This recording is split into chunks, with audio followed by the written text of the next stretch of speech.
যেনারা ডাইরেক্ট সেলিংয়ে অসফলতা লাভ করেছেন, মানে যেনারা নেটওয়ার্ক মার্কেটিংয়ে সফলতা অর্জন করতে পারেননি, আমি তেনাদের উপলক্ষে বলছি, চাই আপনার যদি টিমও হয়, যারা 2 মাস 4 মাস 6 মাস 1 বছর পর্যন্ত কাজ করছে বাট কিছু করতে পারেনি, পরবর্তী সময় তেনারা বলছে কি এই কোম্পানিতে কিছু হয় না, এতে সাকসেস পাওয়া যায় না, বেকার, কোনো ভালো না।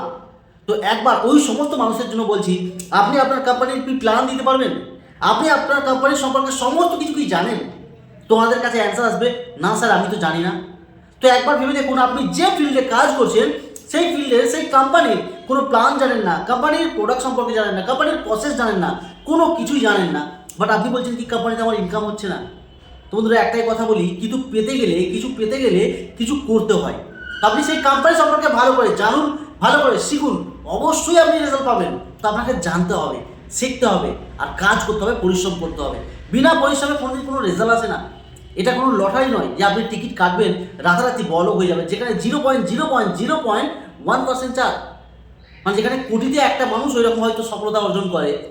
তো এখানে কি, এখানে আপনি পরিশ্রম করুন, 100% সফলতা লাভ করবেন।